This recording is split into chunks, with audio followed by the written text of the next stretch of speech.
అవినీతిలో జగన్ను మించిన మరో రారాజు లేడని ఎఫ్బీఐ గుర్తించని టీడీపీ నేత ఆనం వెంకటరమణారెడ్డి విమర్శించారు. ఎఫ్బీఐ కేసు నుంచి తప్పించుకోలేరని, ఏడాదిలో శిక్ష పడుతుందని అన్నారు. గత టీడీపీ ప్రభుత్వంలో ₹4.43 ఒక యూనిట్ విద్యుత్ కొంటే చంద్రబాబుపై విజయసాయిరెడ్డి, శ్రీకాంత్, అజయ్య కల్లం ప్రెస్ మీట్ పెట్టి ఆరోపణలు చేశారని, వారంతా నేడు చంద్రబాబును క్షమాపణలు కోరాలని ఆనం వెంకటరమణారెడ్డి డిమాండ్ చేశారు. గత టీడీపీ ప్రభుత్వంలో ఒప్పందాలు చేసుకున్న దిగ్గజ సంస్థలను లంచాలకు కక్కుర్తిపడి జగన్ వెనక్కు పంపారని ధ్వజమెత్తారు. వాళ్లను పంపించకుండా ఉంటే రాష్ట్రానికి ఎంతో ఆదాయం వచ్చేదని అన్నారు. SCCI అంటే సెంట్రల్ గవర్నమెంట్ ఏజెన్సీ జూన్ 2020లో అగ్రిమెంట్ చేసుకుంది. 90 రోజుల్లో డిస్కామ్స్ తో PPA చేసుకోవాలని ఆ అగ్రిమెంట్ ఉంది. 18 నెలలు దాటినా కూడా ఈ PPAలు డిస్కాములతో డిస్ట్రిబ్యూషన్ కి చేసుకోలేదు. ఎందుకు చేసుకోలేదు అంటే మీ రేటు అక్కడుంది, మాకు కావాల్సిన రేటు ఎక్కడుంది, కుదరదు, మాకు వద్దురా బాబోయ్ అని చెప్పిన డిస్కామ్స్ అన్ని. ప్రతి ఒక్కరు చెప్పింది ఒకటే పాయింట్, మాకు వద్దు వద్దు వద్దు వద్దు వద్దు వద్దు వద్దు.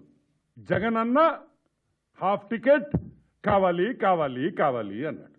అంతా అయిపోయింది, అందరూ వద్దన్నారు. అప్పుడు జగన్మోహన్ రెడ్డి వీళ్ళకి గుర్తొచ్చాడు.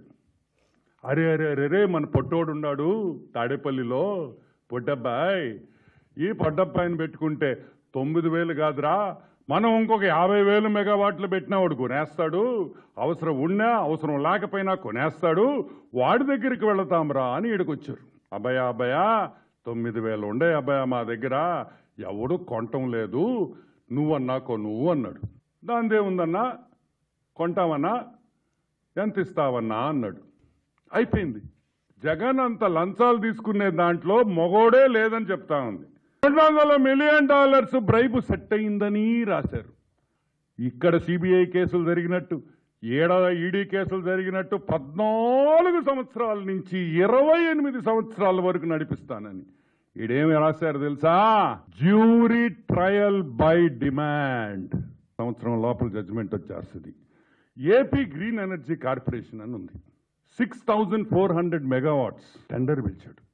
దాంట్లో అదాని, సిద్ధిసాయి, టారెంట్ అనే 4 కంపెనీలు వచ్చినాయి.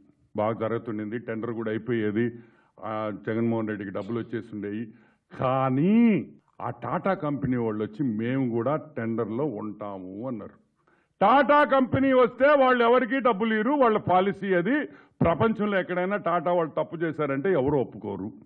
ఆ టాటా కంపెనీ వాళ్ళు వచ్చి మేము వచ్చి ఈ టెండర్లో మేము వస్తాము అంటే సస్సేమిరా వాళ్ళని పక్కన పెట్టి వాళ్ళు 2-3 అబ్జెక్షన్స్ చెప్పారు. ఆ అబ్జెక్షన్స్ ఏందో దాన్ని క్లారిఫై చేసి ఇచ్చేసి ఉంటే ఈరోజు టాటా కంపెనీ వాళ్ళు పవర్ ప్లాంట్లు, సోలార్ పవర్ ప్లాంట్లు ఆంధ్రాలో పెట్టేవాళ్ళు.